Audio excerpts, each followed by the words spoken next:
Halo semuanya, selamat datang di channel Tech and Edu. Di video kali ini, saya akan menginterview salah seorang senior saya di Metu, yaitu Bang Juanda. Beliau adalah lulusan S1 jurusan Aerospace Engineering di Metu, lalu melanjutkan kuliah S2 di Civil Engineering di Metu.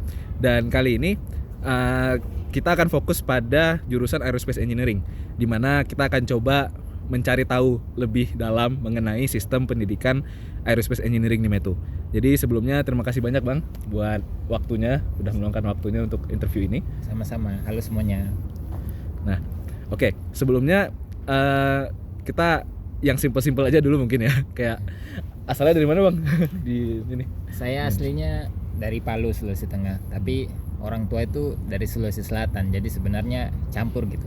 Gak bisa dibilang orang Sulawesi Selatan murni karena lahir di Palu, gak bisa dibilang orang Palu karena dari Sulawesi Selatan, tapi ya dari kecilnya di Palu gitu. Oh, ya dari kecil di Palu. di Palu. Abang enaknya dibilang orang Palu apa orang Sulawesi Selatan? Lebih suka dibilang mana? Atau sama? Aku lebih suka dibilang orang Palu kayaknya. Nah, Karena kalau dibilang orang Makassar terlalu banyak ya. Terlalu Kalau orang banyak. Palu itu spesifik gitu. Oh. Sedikit Lebih spesial lah gitu. Hmm. Oke. Nah, sebelumnya sebenarnya saya juga penasaran sih. Jadi sebenarnya Aerospace Engineering itu apa gitu? Kayak kalau misalnya di Indonesia kan yang sering kita dengar teknik dirgantara. Nah, apakah teknik dirgantara itu sama dengan Aerospace Engineering yang ada di Metu? Itu kira-kira gimana Bang? Aerospace Engineering itu gimana sih jurusannya? Ya, jadi banyak miskonsepsinya sih sebenarnya. Kalau orang mikir kuliah aerospace tuh mikirnya jadi pilot gitu. Banyak yang nanya, Oke. bisa nerbangin pesawat nggak? Ya nggak bisa. Jadi orang aerospace itu ya kuliah untuk jadi engineer gitu, bukan untuk jadi pilot. Jadi kalau di S1 keluarnya sebagai perancang pesawat, kalau dia D3 keluarnya sebagai maintenance-nya pesawat, jadi teknisi gitu. Oke. Tapi aerospace sendiri, jelasin sedikit nggak apa-apa ya? Silakan. Aerospace sendiri itu terdiri dari dua kata gitu, aeronautik sama astronautik. Jadi ada aeronya, ada space-nya. Aeronautik itu ngurusin semua yang terbang di bawah atmosfer. Kata aeronya itu tadi. Aeronautik. Kalau astronautik di atas aerospace. Yang di bawah atmosfer ini bukan cuma pesawat. Jadi ada pesawat, balon udara kayak di Kapadokia, ada Zeppelin, tahu Zeppelin? Itu yang kayak kapal selam tapi balon udara yang terbang. Yang ada di Astro Boy. tahu. Ah. Oke. Nah itu rudal. Kamu tahu rudal itu singkatan Oh iya, dari peluru kendali. baru tahu. Jadi itu ada itu. Nah itu Astro Boy itu even salah tuh. Harusnya namanya bukan Astro Boy, dia harusnya Aero Boy. Karena dia terbangnya nggak pernah di space. Oke. Kalau dia di space baru namanya Astro. Karena astronautika itu ngurusin yang terbang di atas atmosfer kayak satelit, ISS gitu-gitu loh. Nah itu bedanya. Aero sama oke. Nah, kalau yang dirgantara Itu dia. Jadi aerospace ini ditranslate ke bahasa Indonesia jadi namanya dirgantara. Tapi oke. aku nggak tahu di Indonesia sendiri dirgantara itu lebih dekat ke aeronautika atau di situ menyangkut astronautika juga, karena kalau ngelihat prakteknya sendiri sekarang lebih dekat disebut aeronautika harusnya ya. Karena kayak LAPAN misalnya kan itu badan riset tertingginya, misalnya disebutnya LAPAN, Lembaga Penerbangan dan Antariksa Nasional justru. Antariksanya ada tuh. Iya, nggak disebut kayak Lembaga Penerbangan dan Dirgantara misalnya, atau kayak Lembaga Dirgantara aja gitu, nggak kayak gitu. Kayaknya sih aeronautika di Indonesia itu lebih dekat ke dirgantara daripada ada astronautikanya juga gitu. Oke. Kalau aku nggak salah ya. Berarti Bang, dengan kata lain, aerospace ini tuh konsis dari astronautika sama aeronautika tadi ya. Exactly. Yang aero itu yang untuk di bawah atmosfer dan astro untuk yang di atas atmosfer, dan aerospace engineering ini mencakup keduanya. Yes, Ya. kayak gitu. Makanya di beberapa unit dia cuman kuliah ini terbuka sebagai aeronautic engineering. Ada yang cuma astronautic engineering. Kalau yang di Metu ini aerospace. Porsi yang mana yang lebih banyak Bang? Selama Abang Aeronautik kuliah. seharusnya, karena astronautik itu ada di tahun keempat ya. Mostly kan ya emang harus bisa dibawa dulu untuk bisa ke atas. Oh iya sih. Rocket science harusnya lebih susah daripada pesawat science sebenarnya. Bener. Nah, selanjutnya nih Bang, sepengetahuan Abang, perbedaan antara pendidikan aerospace engineering di Metu dengan di Indonesia sendiri itu gimana ya? Terutama mungkin ITB kali ya. Itu gimana? Nah itu dia, aku kayak gitu tuh. Waktu aku mau daftar kuliah ke sini aku kurang riset. Pokoknya kalau pikir Dirgantara itu langsung keluarnya ITB gitu. Di kepala aku yang cuman nge-offer pendidikan itu cuma ITB. Tapi belakangan aku riset-riset lagi, ada juga yang lain ternyata. Ada kayak Universitas Nurtanio, Surya Dharma itu untuk yang swastanya. Kalau yang untuk D3 vokasinya itu ada yang kayak Politeknik Bandung itu ngeluarin teknisi untuk pesawat kayak gitu. Ada juga yang kayak Institut Teknik Dirgantara Adi Sucipto itu kan ya di Jogja harusnya itu kayak semi militer TNI AU kayak gitulah. Tapi memang kalau bicara Teknik Dirgantara Indonesia itu yang ya kita harus refer ke yang paling tinggi akreditasinya itu ada di ITB ya, di FTMD.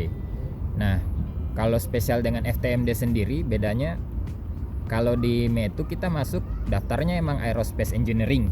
Dari awal. Jadi ya dari awal langsung masuk sebagai Aerospace Engineering student gitu. Kalau di ITB khususnya dia kan daftarnya ke FTMD namanya, Fakultas Teknik Mesin dan Dirgantara. Jadi itu ada teknik mesin, ada teknik dirgantara sama material kalau nggak salah.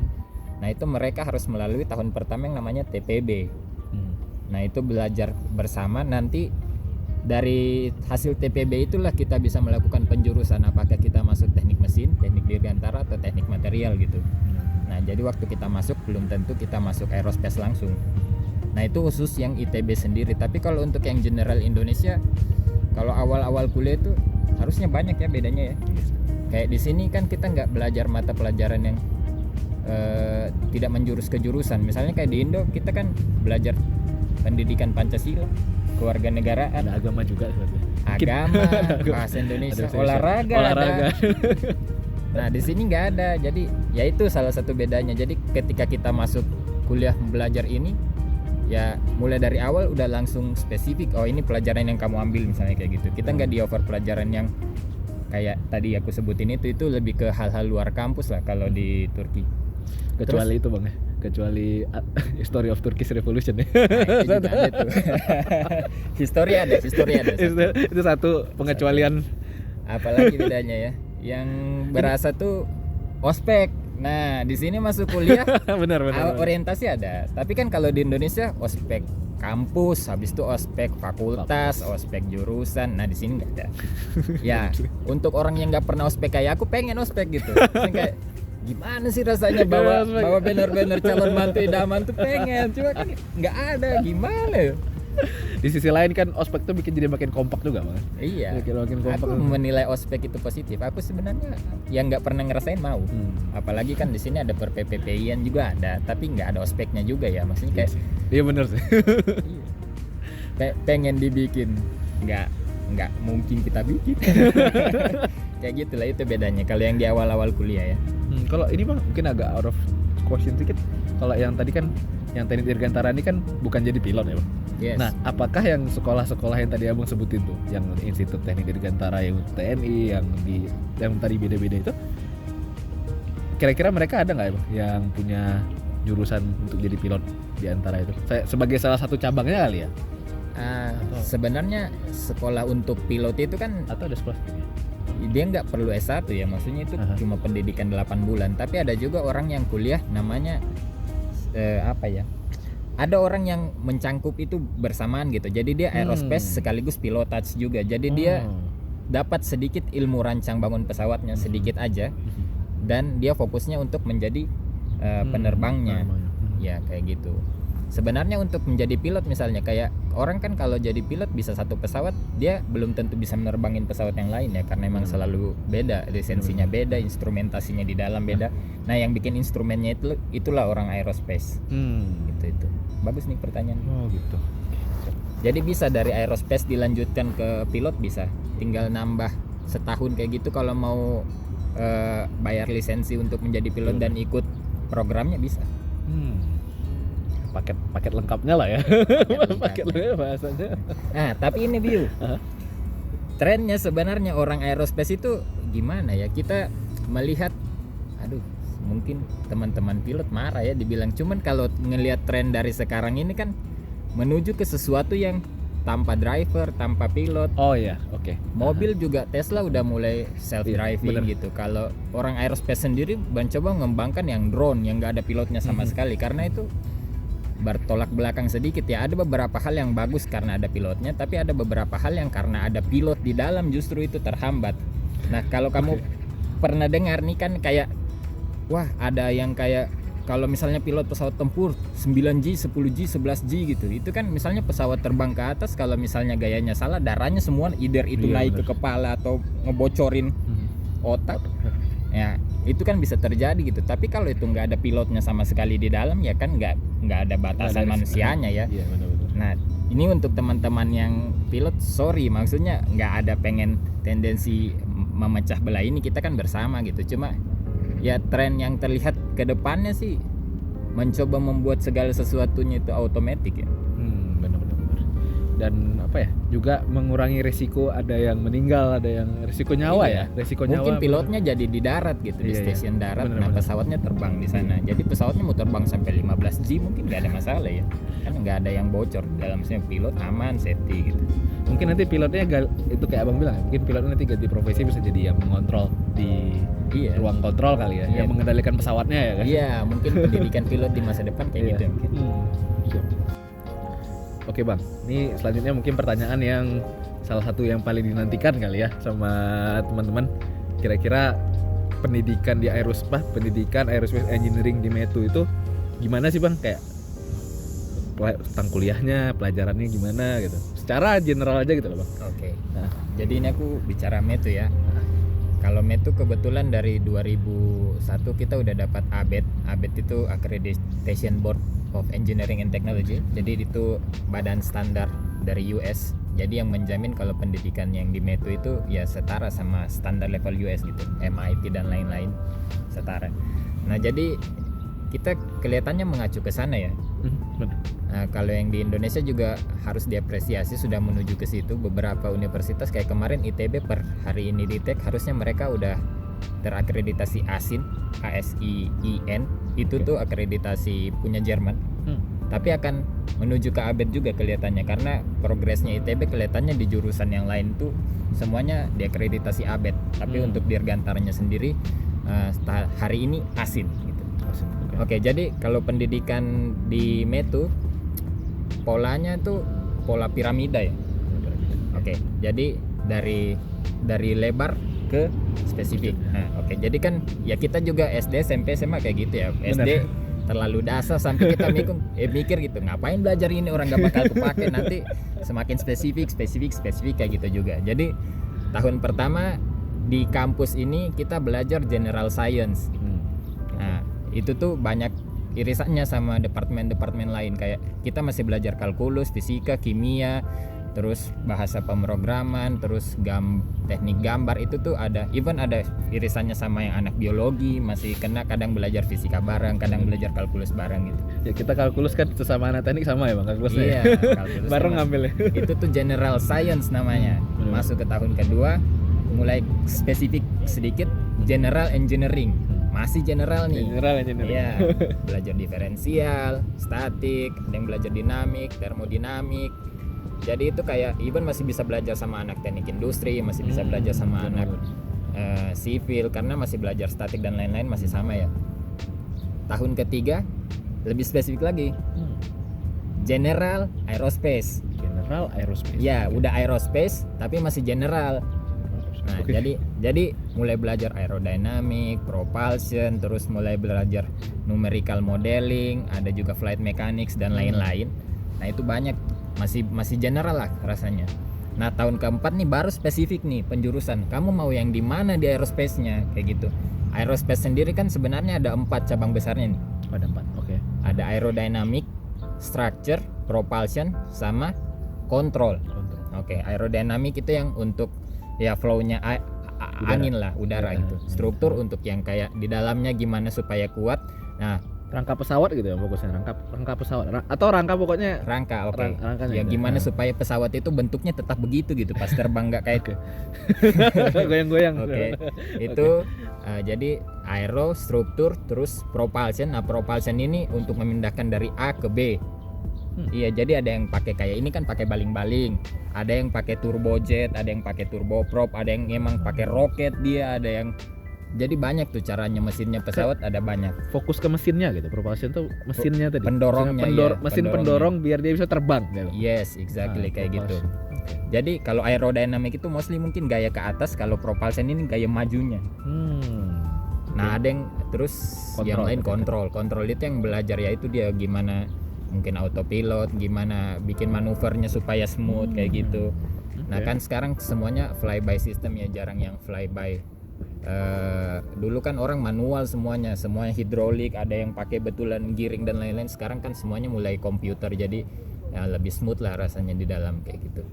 Nah itu Bang, terus kan tadi ada 4 tuh di tahun keempat, dan di tahun keempat kita baru fokus kan Bang.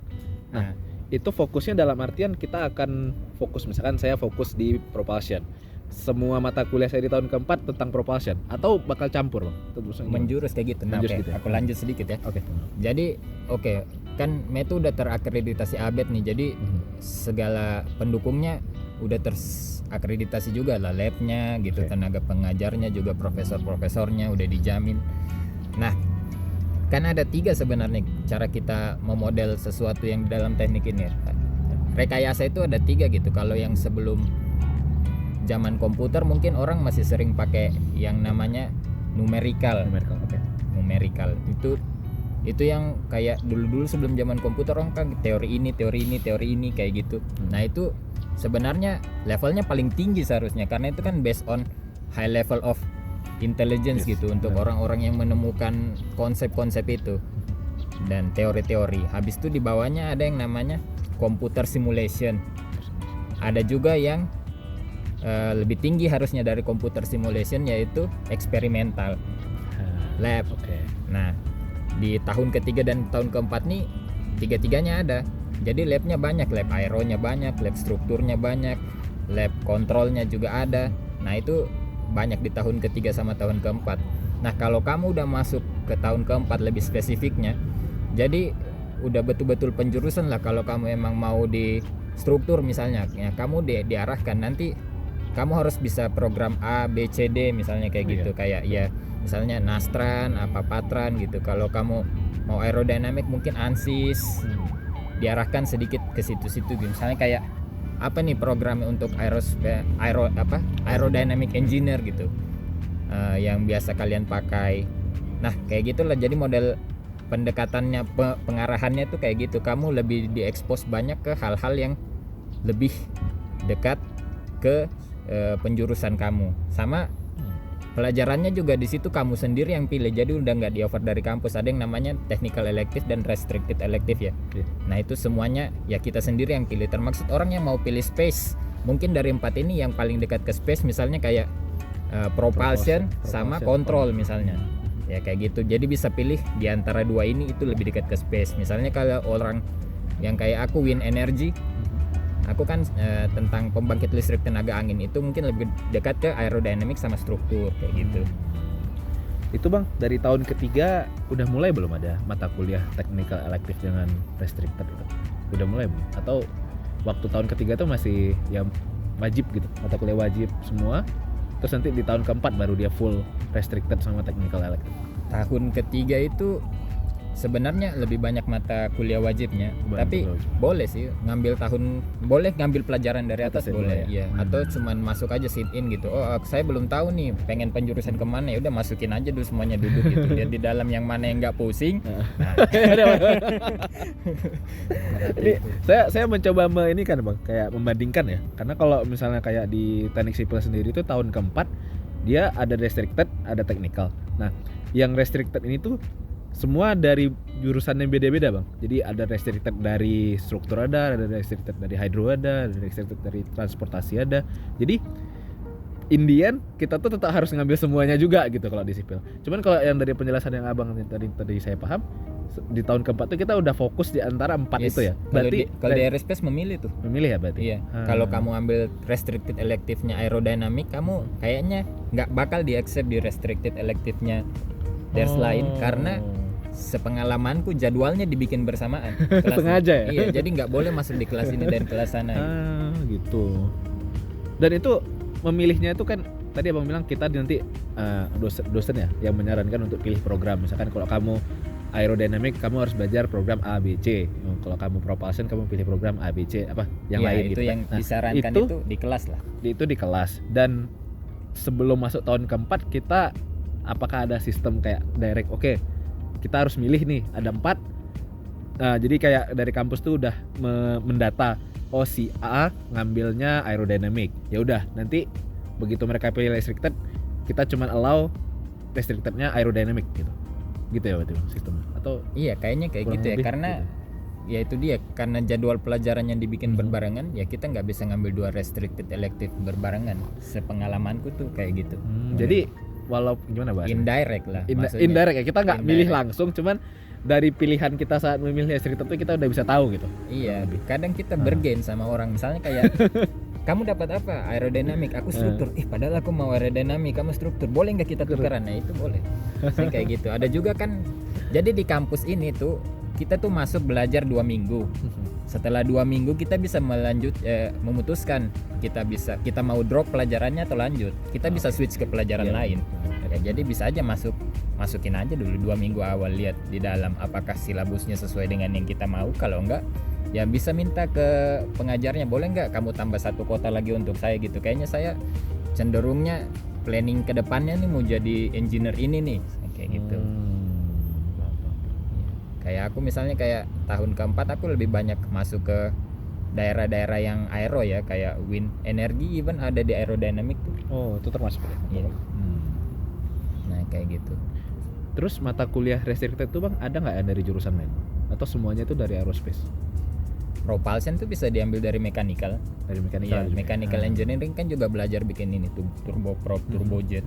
Ya, misalnya kayak gitu. Terus yang kayak kontrol, mungkin kontrol bisa diambil dari computer engineering karena kan dia belajar banyak banget programming di situ. Nah, struktur aku nggak tahu seberapa dekat kaitannya dengan civil engineering ya, tapi irisannya lebih banyak lah ya daripada yang lain. Nah, terus Bang bedanya restricted sama technical apa di situ? Restricted elective dengan technical elective. Nah, kalau restricted itu sunnah muakkad ya, gimana bilangnya? Jadi itu kita yang memilih, tapi itu wajib. Kalau iya nggak sih? Maksudnya gini, kalau kayak tadi case saya Bang ya. Iya. Kalau restricted tadi tuh kita buat ada RE1, ada RE2. Misalnya RE1 tuh hidro, Oke. RE2 tuh struktur. Jadi RE1 tuh semuanya hidro, RE2 tuh semuanya struktur. Nah, kalau technical elective campur-campur ya Bang. Ada yang struktur, ada yang hidro, ada yang ini. Tapi Iya, random pilihan persis ya? Sama persis ya? kayak gitu. Nah, soalnya kan karena tadi Abang bilang kan RE itu related sama di antara 4 bidang tuh ya Bang. Iya. Jadi saya mikirnya, oke, misalkan kita wajib ngambil 6 RE nih. 6 RE ini kalau saya fokusnya aerodynamic, otomatis ke 6 RE saya related sama aerodynamic. Yes. Gitu ya Bang? Yes, betul. Ya aja udah. survei. Oke. Makanya kayak Iya. sunnah muakkad, kamu harus memilih, tapi itu wajib. Kayak Oh gitu. Oke, berarti ada perbedaan sedikit tapi ya ada miripnya juga. Itu saya takutnya. Iya. gitu. Kayak gitu. Siap.